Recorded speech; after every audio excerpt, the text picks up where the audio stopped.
Yep, it happened again. My Peugeot has another problem and it's just the start of 2024. So yeah, a good start, but I don't want to be too down and feeling sad because it's not a major issue. It just doesn't want to build up boost. I've been having problems like half a year ago, my turbo failed, and then shortly after I had a coolant leak. The coolant hose that's going after the turbo failed, and now this. So yeah, again, it's not a major issue, but to best explain you what is the problem, I'm gonna put the GoPro on my head and I'm gonna floor it and I'll let you hear and see what happens. So let's go. All right, I hope you can see what the heck. Porsche. All right, so I don't know if you can see, this is the boost gauge. The car drives fine, fuel economy is good. There's nothing wrong with it, unless if I put my foot down, and I think around 0.5 bars of boost, it starts to hesitate and just not give me the boost.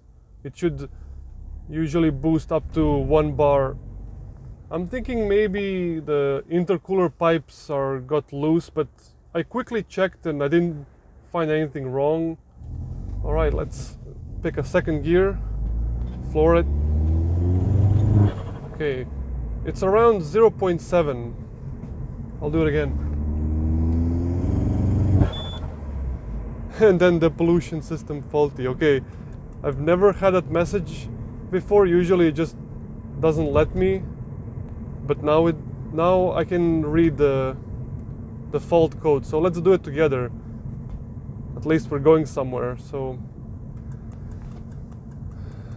let's stop somewhere and check. Okay, I can hear I don't know if you can hear the fan. The fan is on. There's no smoke at the back at any point. It's just, it feels like the computer is not letting me have boost. Let's scan. I think in the end it will just tell me low boost pressure, like that doesn't tell me anything. Again, the car is running normally. It's idling how it should. All right, fault code P1337. Camshaft position sensor bank 1 short to ground. But that's not for Peugeot, so it might be wrong. For other cars, that P1337 is usually the camshaft position. Damn, I always think, okay, this is it, no more problems. I've done everything. And then, surprise, surprise, I wasn't even driving it so hard before that happened.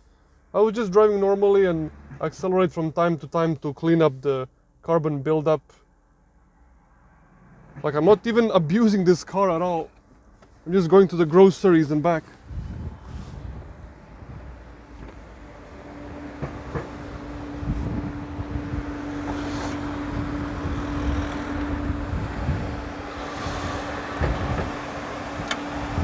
Yeah, I guess I have to disconnect the battery, so.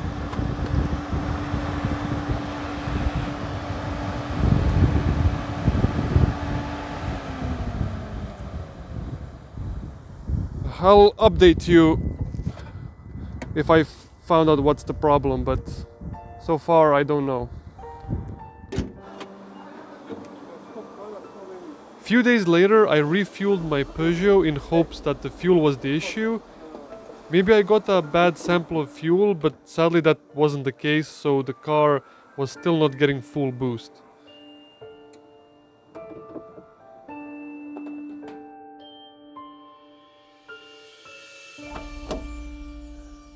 But then, when all hope was lost, I actually found an issue. It was a weird thing. I was just inspecting the engine a little bit and I found a problem. So I'll show you what it was.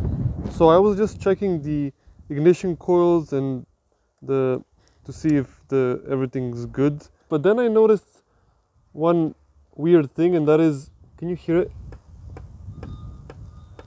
the ignition coil goes up and down a little bit more, but when I do try with the others, they are secured.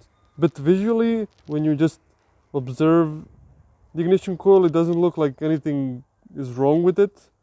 It's just a bit loose, but it's enough for the engine to not work properly.